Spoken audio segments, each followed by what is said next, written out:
بسم اللہ الرحمن الرحیم۔ بندہ ڈیٹ نہ ہو تو سب سے زیادہ خوف اس کو اپنی بے عزتی کا ہوتا ہے۔ مسئلہ تو یہ ہے کہ ہمیں وہ سب باتیں یاد رہتی ہیں جو ہم بلانا چاہتے ہیں۔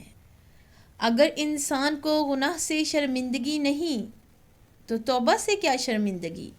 توبہ کا خیال خوش قسمتی ہے، کیونکہ جو گناہ کو گناہ نہ سمجھے وہ بد قسمت ہے۔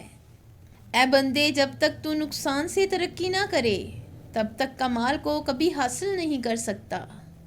اپنی زندگی کے وہ تجربات جو دوسروں کے کام آ سکیں وہ دوسروں کو بتانا بھی صدقہ جاریہ ہے۔ حسد کرنے والے کے لیے یہی سزا کافی ہے کہ جب تم خوش ہوتے ہو تو وہ اداس ہو جاتا ہے۔ اچھے لوگوں کو کبھی نہ آزمانا، کیونکہ اچھے لوگوں کی مثال ہیرے جیسی ہے۔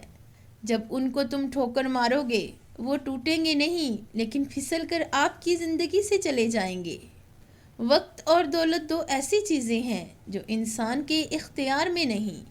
وقت انسان کو مجبور اور دولت انسان کو مغرور بنا دیتی ہے۔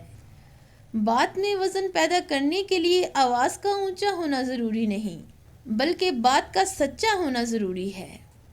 محبت کے بہت رنگ ہوتے ہیں، لیکن محبت کا سب سے زیادہ خوبصورت رنگ عزت کا ہوتا ہے۔ دنیا تمہارے پیچھے دوڑے گی اگر تم یہ 3 اصول اپنا لو۔ نمبر 1 یقین، نمبر 2 نظم و ضبط اور نمبر 3 بے لوث لگن۔